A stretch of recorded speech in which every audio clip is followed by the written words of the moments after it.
Good morning, good afternoon, good evening, everybody. Welcome to another episode of Exploring 3D Experience Works, where we cover top to bottom the 3D Experience Works portfolio. My name is John Martorano, and with me today is Gian Calisi. Together, again, we host this show, and one of the main questions you might have, especially if you're new, is what exactly is 3D Experience Works? So, what is this thing that you're about to explore live with us? It's our growing portfolio of tools that are handpicked by SolidWorks to solve just about any challenge you face in product development. So this that you see on screen is 3D Experience Works. So what does that product development process really look like? It's pretty simple. It's planning, developing, and releasing a product. So we all know that SolidWorks really tackles that second step with developing and iterating on your design. But the rest of 3D Experience Works actually really nicely fills those gaps to provide a one-stop shop of connected solutions. So if you joined us all this year that then you know that that's what we're all about here. And we've been all over the map, and today is actually no exception because we're going to be focusing on one of these processes that we don't typically focus on, and with a whole new Yeah. product to introduce. So, what are we going to be Thanks, covering John. today, Yeah, Gian? so today we're going to be focusing on that release phase of the product development process. So the point where your design is done, you've created your CAD data, and we're going to use some of the tools in DELMIAWorks, another one of our brands that's going to help us bring that to production and kind of manage everything from the production side of things when it comes to getting your designs out there in the market. So bridging the gap from design engineering, mechanical engineering to manufacturing and production. So to help us go through this bear of a topic today, we have Earl Hasz and Dick Longoria to join us. Hey guys, how you doing? Hey, Very good. fantastic, So you Gian. guys Happy to both be have here. a pretty strong background in manufacturing production side of things. Would you want to speak to that a little bit? Sure. I've been with Dassault System now for 20 plus years, and over the course of the time, I've seen SolidWorks grow up around that. But over the past 3 or 4 years, I've started working with the DELMIAWorks team and helping to bring that to our SolidWorks partners and to our customers. Awesome. And Dick, you have a similar Great. background too. You've been with us for quite a long time, right?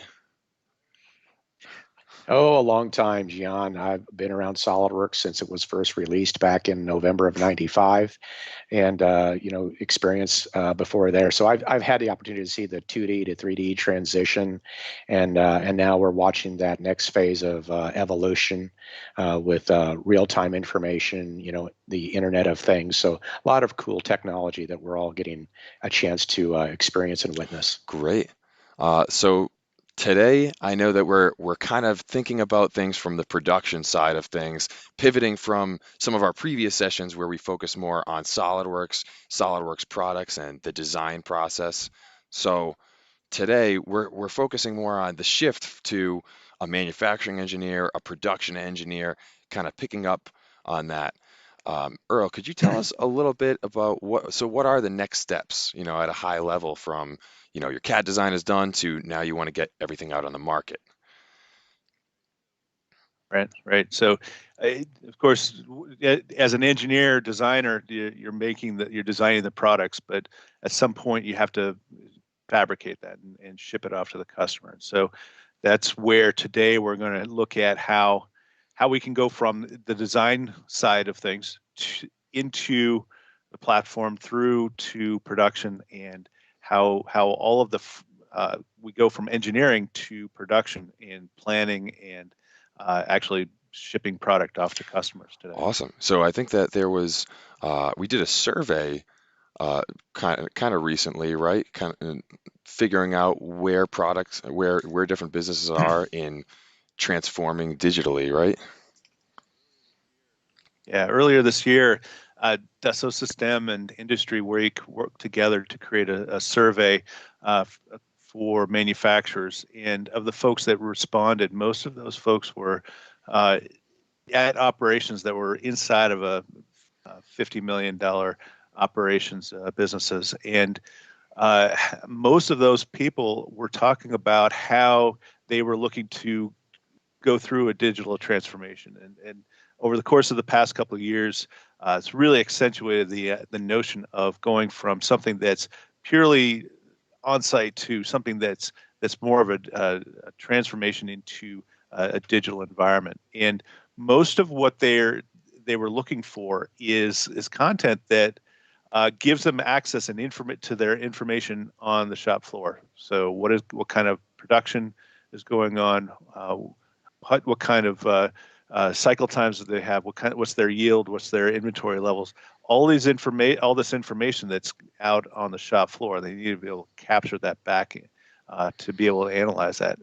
And when they were looking at that, they saw that 70% of the respondents indicated that they either have a current plan or plan to have a technology platform that integrates all these tools together. So it's not just one tool to manage inventory, one tool to manage scheduling, and another for customers.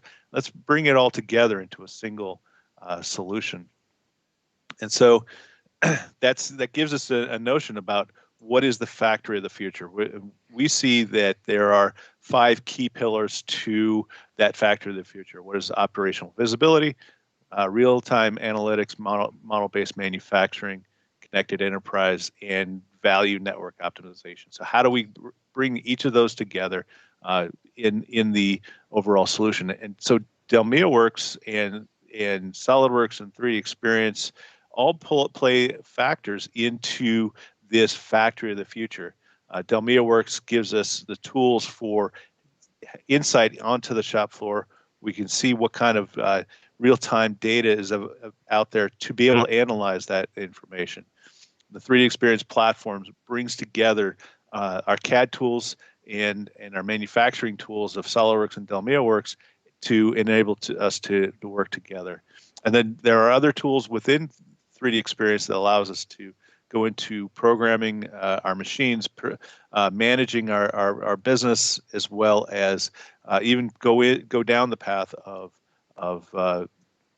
predictive maintenance and other optimizations. So what we're going to look at today is something I like to look at in the form of the 3D Experience Works platform, or really our manufacturing business operating system that pulls together all the different applications that you need and provides a single location for content. So in the case of governance, we're looking at tools that allow us to interact with the data and analyze that data, maybe work with our customers. The design side, we take our CAD data and create those designs and bring them onto the platform, which then allows us to go into simulation. We won't go into simulation today, but that certainly is an area that's available to us. In production, once that content's available to us, we'll see how we can create our production schedule. We can figure out how our inventory is managed throughout our business. Today, we won't go into manufacturing or marketing and sales, but equally there are tools available to us in all those areas. And so this operating system is an area that really gives us access to all the content in one central location. And you're actually in that operating system right now. You're looking at this on the cloud-based 3D Experience platform, right? Right in the browser. It's great. I am right at the moment. I'm right here. I've got the browser expanded on it, but it's exactly the case. Is to start off with, I'm here in our collaborative tool, 3D Swim, where I can set up communities for stakeholders in a given project, whether those stakeholders are internal or if the stakeholders are also our customer. So we can collaborate with our customer and really give them a key understanding about what's going on in their operation. And it provides a clear history of what has occurred within the environment. I see some really cool models of that prosthetic in there. Do you have that open in SolidWorks? I do. So I've got this this artificial leg in SolidWorks. allows. So of course, with SolidWorks, it's the same SolidWorks we know and love over the course of the past 20 plus years, right? 25 years. And here is the case where the engineer can go through and interact with the model, do everything as create all the designs, create the structure that they need.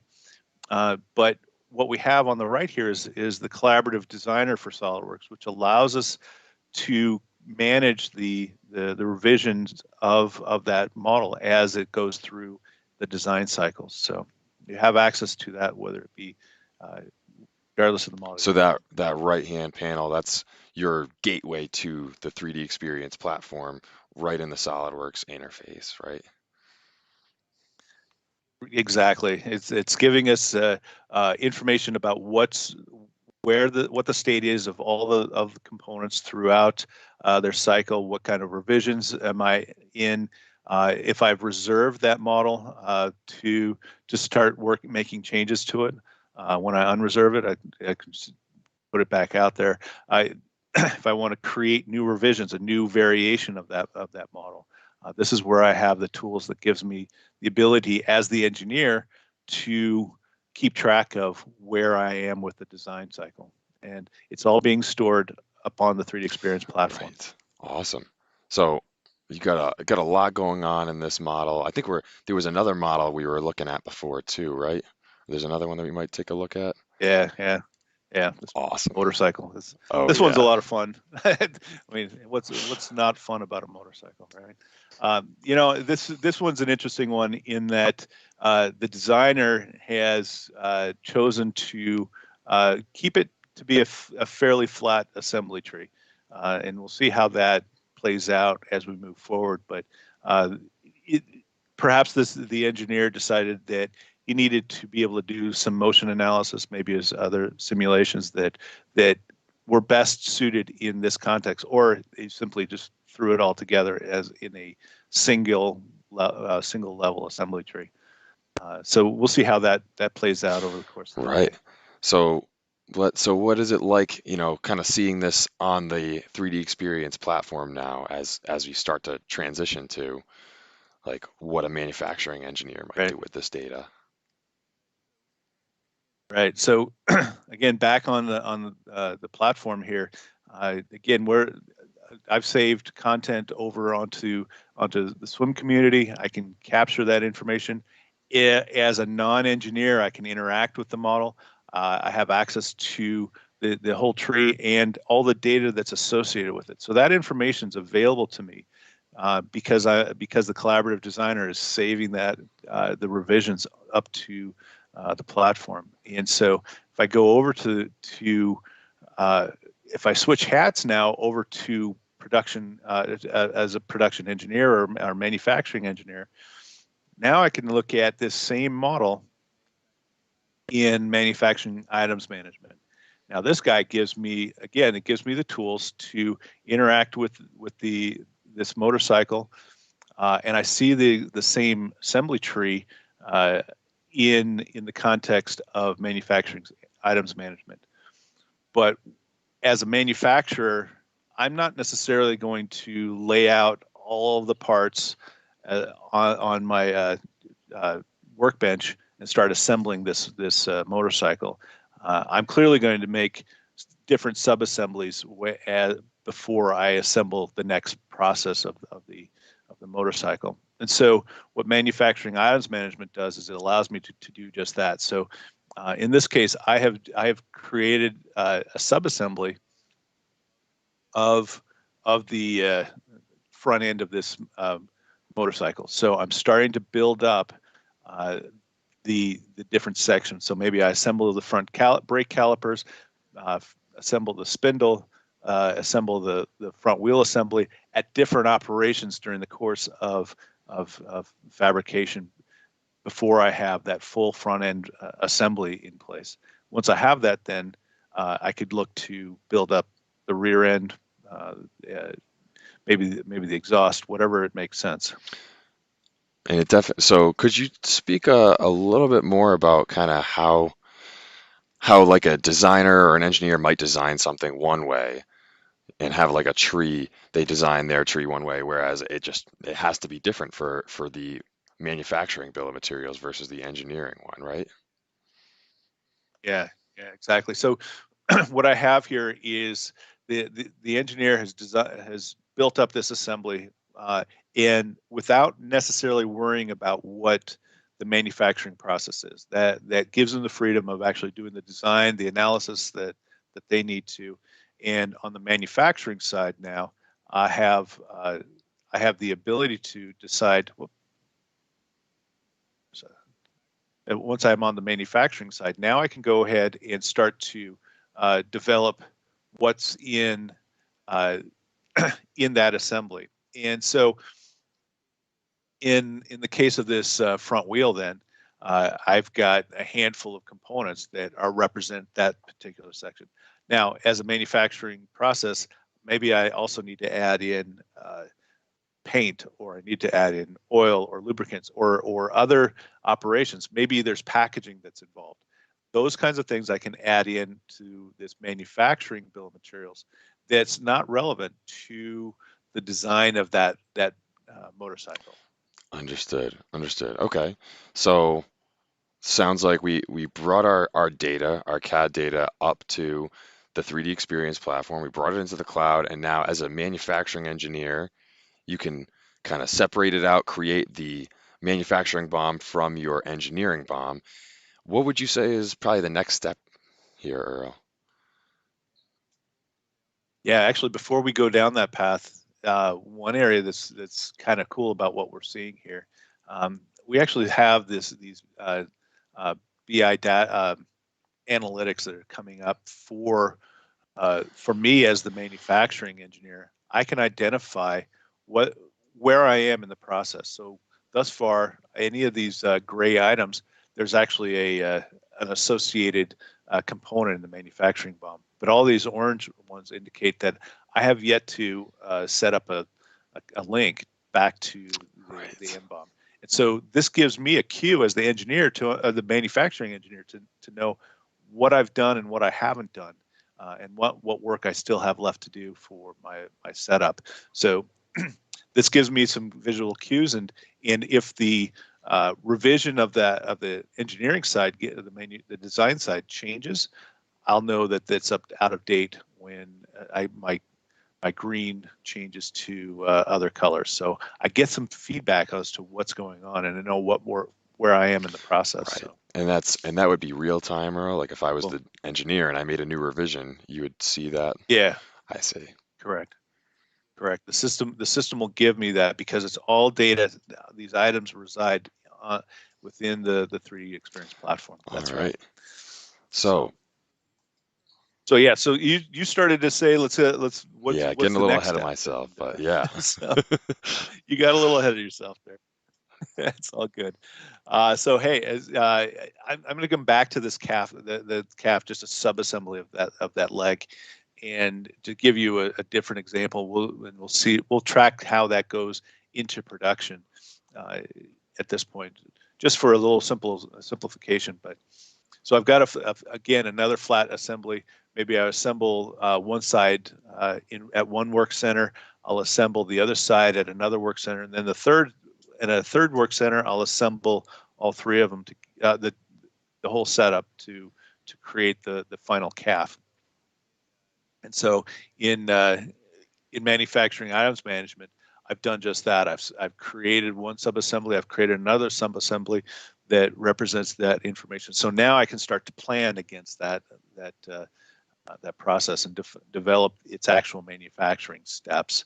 So manufacturing items management gives me the tools to push that along over to DELMIAWorks, where now that I'm in DELMIAWorks, I can go in and start to define that model. And so what I've got on the screen here now is that top level assembly of this calf, and it now is in the context of DELMIAWorks, where in this case I can see how many units I have on hand. It looks like I've got 140 on hand. It looks like they are actually in transit from wherever they're coming from. I can set up information on lot management. I have information throughout our system on what's going on. And we'll see how we have access to understanding what the costing is of this items. We'll get into that a little bit later. But I can set up the manufacturing process. If I jump over to that manufacturing item, this is where I'm now changing over from specific items and components to now the operations. How do I go about assembling this? And so I can define how much time do I expect to assemble the top that top final assembly. In this case, I've got 2 minutes. Maybe my workbench takes 15 minutes to set up, so I've got a setup time associated with it. One person in labor set up for that, and that gives me some information on how long it's going to be to go through. How many cycles in an hour can I go through? Again, this is based on information that the historical information that one would know. And now that I have that, I can see what components I had. It's the same tree, but in the context of DELMIAWorks. Now I have the opportunity to see exactly not just the components that go into the fabrication of that assembly, but also the different operations. So this operation is assembling the right side of that calf, and it takes these components. The left side takes these components, and the calf itself takes those two sub-assemblies plus the additional hardware, additional components to create that final assembly. So I'm starting to see exactly that process, and each of those blue sections represents something that I can create a work order against and put into my production schedule. So are those the main two items that you deal with here, Earl, is like the blue boxes that are your work orders to have something assembled, and then the green ones are all components that are already created or like purchased components for the most part? Yeah, in this case, they would be purchased components. Those components could be packaging. It could be maybe it's a tray that they're coming in.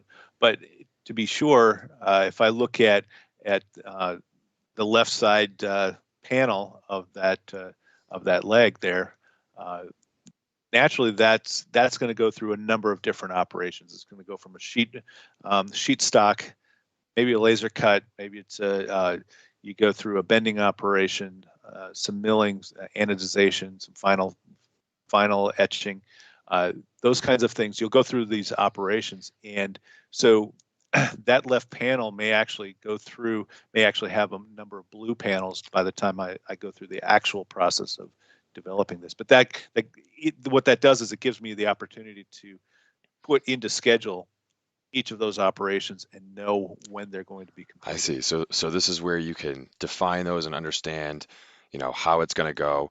On the right side, though, I see it looks like some real-time data about, is that your factory or your work centers? So now DELMIAWorks is giving us access to what's going on in the shop floor, what's going on throughout the plant. I have access to that, and so as the production engineer, I can define what do I see, what do I care about in my dashboard, in my business information dashboard. And in this case, I can get an idea about what is the current performance of each of the work centers that I'm operating on. And that gives me an idea about when I go through and develop what work centers are, and what work cells am I putting this plan against. I can define where it's going to be going against. I can get information about what kind of rejects are occurring, and equally have direct access to my efficiencies across my plant. And Earl, those overall equipment efficiency numbers are pretty critical to a manufacturing organization. In fact, manufacturing studies show that when companies do not measure their machine availability, quality, and performance, that their overall manufacturing capacity is about 40%. And once they start measuring these critical metrics, they can increase that number by upwards of to 60 or 70% within 3 months to 6 months of time. So literally, just by gathering this information, manufacturers can increase manufacturing capacity to nearly double using the same equipment and resources. Yeah.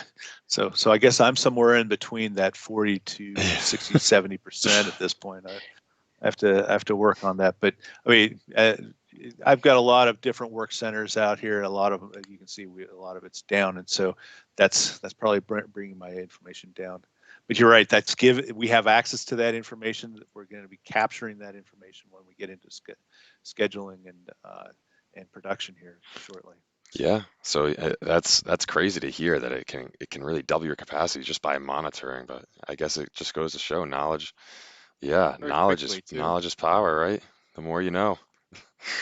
Yeah, the more you know. So, Earl, Great. you think that we're ready to maybe take a look at it from a production planning standpoint, or do you want to cover anything else as the production engineer? Yeah, no, that's fine. The production engineer, he's developing and defining. Actually, let me go back to that. That's a good. He's not only defining what the process is for assembling that, but he's also able to define what equipment's needed at the work center, whether it be wrenches or air guns or any kind of tools that are needed. Maybe it's a grinder or a heating box or an oven, whatever is required at that for that site. I can add that information to the center so that when I do the setup, I know exactly what's needed at that site. So I have all that information. I'm capturing that information so that now that I have those configurations, that manufacturing configuration, I can start to develop my my schedule against that. And that's where I can go into production planning. Here I've got a listing of all of the different work centers that are currently in production out on my shop floor. We can see what work orders, where they are in the operation. I can define what to add or move for work orders around in the shop. I can see, again, I've got my dashboard available to me. This time gives me the opportunity to see which work centers are operating nominally, which work centers are working fast, which ones are down. I have direct access to information on what's actually going on the shop floor. So as I set up my plan, I can identify what work orders I need to manage to get into my schedule. Wow. Yeah, this must be very helpful for planning that all of your production needs. I'm wondering, what is this the place where you would kind of start to take into account things like um, your supply chain, like the impact of price changes of different goods or different products that you might be purchasing along the way? Is this kind of where you would see some of that? Yeah. So as I'm developing my schedule, so I can go and update, regenerate my schedule. I can have that schedule be regenerated periodically, just by and have that the MRP engine running. But when I do that, I have access to material exceptions list or in information that's going on with respect to what materials I need for production. Okay, and so when I look at the material exception list, I actually have I can look at that particular material. In this case, it's polyurethane. Just raw resin for my injection molding machines. So in that particular case, I can look at that and say, I know I have on hand 49,000 pounds of this resin, but I need an additional 4,400, and I need it to arrive by. Well, looks like I need it to arrive by yesterday, so it's late to be sure. but this is giving me an idea about what work orders are actually affected by this material exception. So I can see those work orders. I actually see which they actually indicate what purchase orders, what our customers are affected by this. So I can make choices on that particular item. So if I go to if I need to add it to a purchase order, I can go and look at. I can see which vendors are supplying me that resin. So I can make a choice on which one I need. Given that I'm late, maybe I choose one over the other based on my knowledge about those two vendors. One may be able to get me product tomorrow. The other one's going to be able to get it to me by the beginning of next week. So depending on what my needs are, I can make that choice. And of course, that affects what the cost of that material is at that point. And Earl, Gian brings up an excellent point.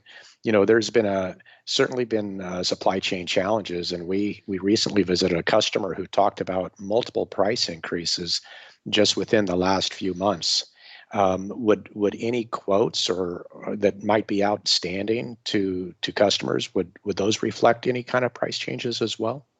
Yeah, so let's consider that this is the same polyurethane that we had earlier, and at the moment I've got the cost that I have last purchased that material at.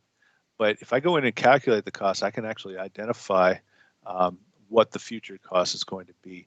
Not only that, but if I've received new materials, new price values, I can actually go through and recalculate against all of the different products that material is affected, that material is used in, whether it be resin in this case or sheet stock for my calf example, whatever that happens to be, I can recalculate, and it will then apply an update against my data, so I can roll that cost up into all of the items, and it then puts that in and updates the cost against that information. So when I get to the new version, now it gets applied to all of those other products. So we can capture that directly. Yeah. Yeah, that makes sense to me. So I think that sounds like that pretty much covers the production planning side of things. Would you say, Earl? It does, yeah. So I've created my production plan, and of course I've got my production in place, my production plan. All that's left is sorting out what my demand is, right? How do I know what work orders I need? Yeah, so I guess this is probably a good time to maybe shift to the role of somebody in sales or customer service, actually having those conversations with people that want to order your product and putting those into the DELMIAWorks database to generate that demand, right? Correct. So let's have a look at the front office. So here I've got Amy in customer service here. She's doing all of our communication with our customers, and naturally she has a separate interface with DELMIAWorks for her own information. In this case, now it gives her an idea about which customers have orders that are open, which orders are overdue, so that when ABCO calls up, she can get her fingers on exactly what's going on ahead of time, perhaps. So at least they have an idea about what's on the horizon. But in this case, for this particular sales order, ABCO has purchased or has put onto their purchase order a number of different items. Maybe they're calling up to say, I'd like to order 1,000 of these legs. And so when we add them to the list, we can actually go in and look to see what is the current availability of that leg. So we can see exactly how many we have. We see where they are. we could see when we would have those available. But if the customer is asking for a certain amount at a certain time, so let's say they want 1,000 of those to arrive by the end of next week, I can go in and ask the system, can I deliver 1,000 units by the end of next week? And the system's coming back and telling me, no, you can't do it then. You can promise a delivery date of 1,000 units by the 23rd. And what it's doing is it's giving me that same that same routing tree that we saw on the production side. But this time it's giving me flags to indicate what's the issue. Clearly, I have a complete supply chain issue at the moment where I don't have any of these items on hand. That's what those little flags are saying, and that I need that in order to be able to produce the next steps up. What this calculation has done is actually looking at ordering the product, having it come on hand, shipping, scheduling each of those products, and then shipping it out the door to get it onto the customer's receiving dock. So this is giving me that full process from start to finish in just this amount of time. Earl, and this is an excellent example of the value of real-time information because, like you just reviewed, in order to go through a potential order for a customer and whether or not you can promise delivery, you have to know what do you have in inventory, what the raw materials are that are required, what your schedule is, and what your manufacturing capacity is on any given point in time out on the manufacturing floor. And unless you're getting real-time information from the floor, you would have no ability to accurately predict a delivery date for these customers. So this is an excellent example of the value of that type of capability, and it's a significant competitive advantage for companies who have these types of technologies in place. Yeah, failing that information, you really just have to go by gut feel, right? Or have a standard lead time of 3 weeks. Just say we're going to give you 3 weeks. I may be able to produce it in 1 week, but I'll guarantee it by that third week. So this at least gives us a better indication about what that window really is. Yeah, and like you were saying before, Dick, having this in real time, that just helps you as a salesperson or in customer service. Now you can have this conversation, right, you can have this live while you're checking and say, oh, okay, maybe not by October 6th, but maybe by, what does it give you here, Earl? Is it later in October? Yeah, 23rd. October 23rd.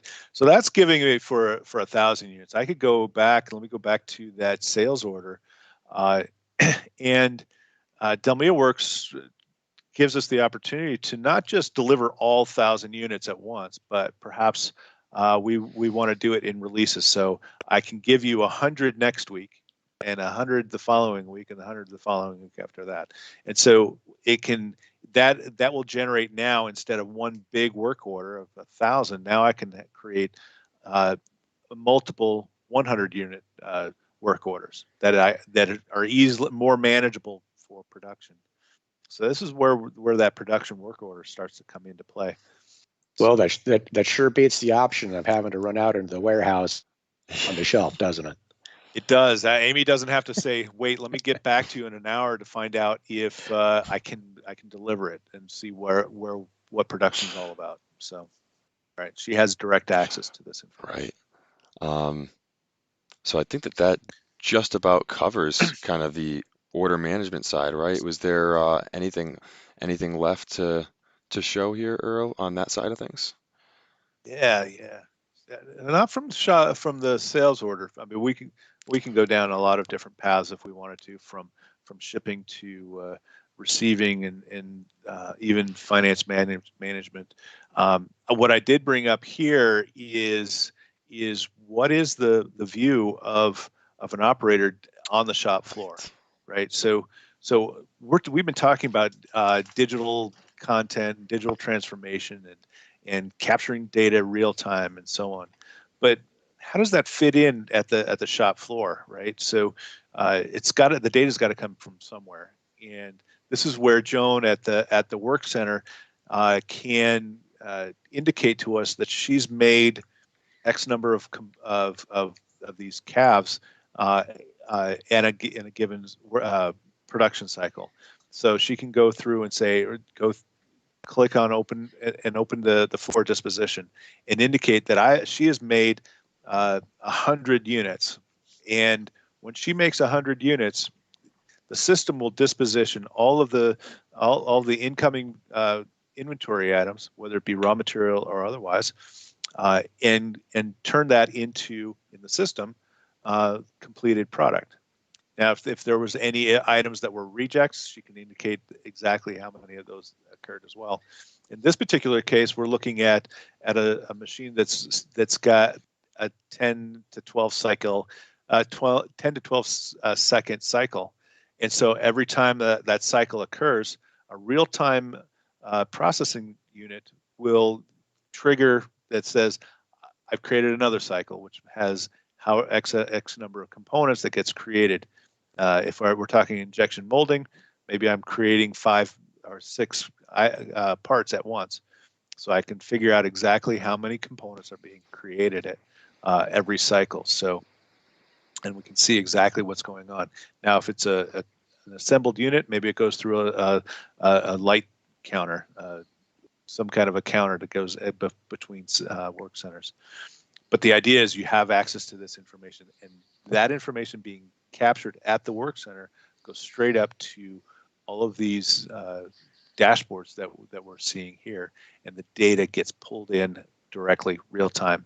That's where we can start to gain access to that real time optimization. Yeah, that real time information is so important. Sorry, Dick, I just cut you off. What were you going to say? No worries. And Earl, this goes to a question that we received through the chat, where someone was asking about how we get that information, from the station or between processes in a station. And I think you partially answered it already. Either A, it could be manually input. It could also be read automatically if we have various, tools set up. And also speak to whether or not we need, what happens if a machine is is an older unit, maybe it's not connected to a PLC, maybe it is. Can you answer that? Right. So we so what happens is if we have something that's got a newer machine, it's got its own PLCs, whatever data that's available to us there, as far as cycles or otherwise, we can capture that. We can take that information in, connect it via our real-time server, which will just simply be a listener for data from those PLCs. Now, if it's an older machine, or as I say, if we're assembling these calves, maybe there's a light trigger that as the operator puts it to the next work center, it triggers it, or pushing of a button. In any of those cases, then now we could set up some real-time hardware to go along with this that triggers that cycle count for us.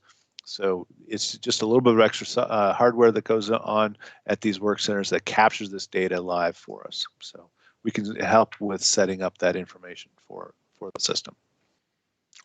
Awesome. I think that I just saw another question pop up that I think you might be able to answer, Earl. Does your travel or routing for the operator generated QR code for managing the feedback or information? And what kind of information can you provide to the operator? Yeah, so on the at the work center, so this would be the operator's workstation as they're interacting with it. So if they go and look at the documents for that particular work center, it's actually going to give you the documents from related to the inventory, for example. So if there's if there's any inventory that's associated with it, if there is something related to the bill of manufacture, the work instructions, or if there is information about what's coming from the customer. So this AKA might have been data coming from the customer. So that's all information that's being pulled to us because we're working on this particular work order, and so that information is being stored either with the inventory item, with the configuration, or otherwise. And so that's effectively the traveler. Now, this lot information can be kept track of, so we know what the item is at any given time, and equally we have the opportunity to create labels that could be put onto the product if that's necessary, and then that label could have the information about what is the inventory item and where does it stand in its process. So there's a lot of different ways that we can manage this content.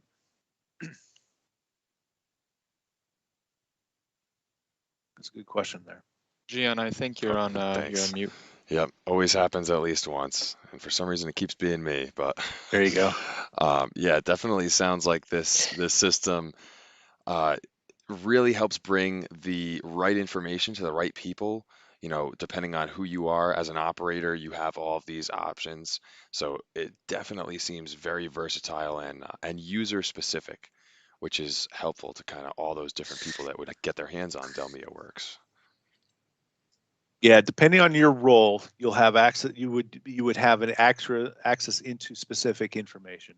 I mean, we've started off our this whole discussion with the role of the engineer, and what role they play in the production engineer, production planner, the shop floor operator, and as Amy interacts with the customer, she could be in the customer's community, and if there is like design changes or otherwise for that production, we can put that in, capture that information here. So we have a history of what transactions have occurred, what communications have occurred, and in a visual manner, in a collaborative social manner with the customer.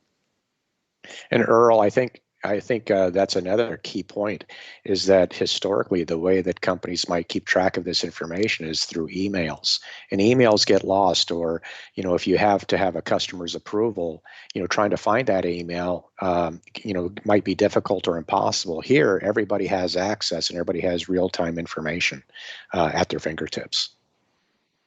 Correct.